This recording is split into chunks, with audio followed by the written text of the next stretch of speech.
All right, this is our latest back training workout. We started doing this in the middle of April 2021. Began with T-bar rows, progressive overload style training. Warm-up sets are crucial.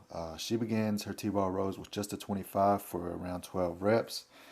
We take that off, and on her next round, she's doing a 45 for 8 to 10. Next up, she does a 45 plus a 25 for 6 to 8. And then her next time through, she has two 45s and a 25 for 3 to 4 reps before she goes to 3 plates for her top set. Remember, warm-up sets are crucial. That was me doing a warm-up set. I start with the 45, then 2 45s, then 3 45s, and 4 45s is the way that I progress through my warm-ups before my top set of 5 plates. This is Josh's top set, 4 plates. Top set, you go all out, doing whatever reps you can get for the required rep range. If you go past that, it's 100% fine. You should try to push past what the rep range calls for. That way you know next week you can go up in weight. This is my top set of 5 plates. I also want to point out this isn't just a regular T-bar. We have a T-bar row. We have our hands on the top bars, and elbows aren't coming down to our sides, but they also aren't coming up parallel to our shoulders like we've done in the past. It's a midway point between having them dropped all the way down and, fully parallel to your rear delts. This is his back off set. So back off set, we do more reps with more reps, less weight. Again, you take it to failure. If you get more than the required rep range, then you should shoot for higher weight next week, or slow down your rep range, or rep speed, I should say. So this is actually cycling into her top set, 3 plates. Notice you can see a little bit better where her elbow path is going.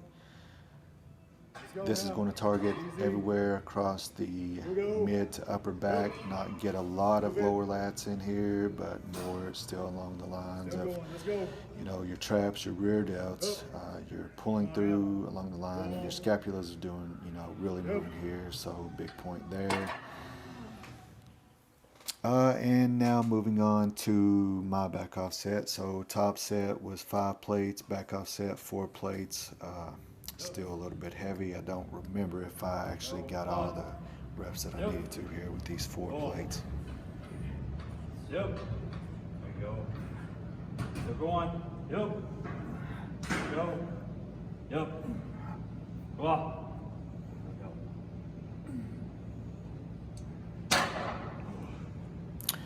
Next up, we use this Prime Fitness handle and do these pull downs. If you don't have the Prime Fitness handle, you could set up an incline bench right behind your regular pull down station and just use a single handle and do one side at a time.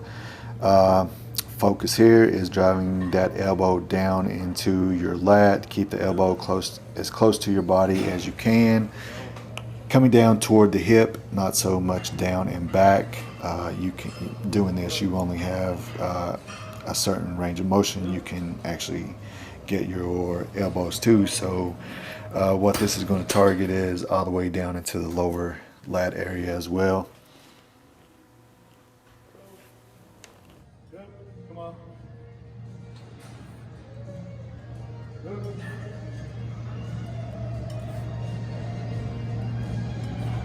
Let's go. Yeah. Come on now. Oh. Yep.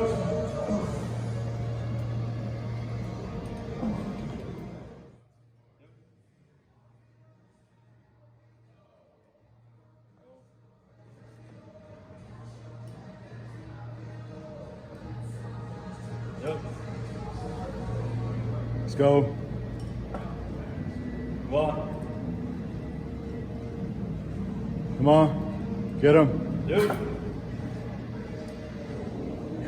Yep. Come on now. Let's go. Pull. Yep. Come on. Yep.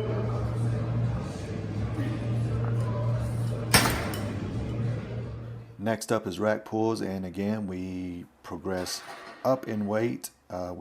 Like for instance, I did 1 plate for 12 reps, 2 plates for 8 to 10, 3 plates for 4 to 5, 4 plates for a couple just to fill it, and then I'm going to go on to my top set. Come on. With your rack pulls, right now we're working on the bar just around knee level, slightly below if possible. Later on, we're going to work our way up, so we are probably 2 to 3 inches below knee level, and then if we can, we'll go on down from there.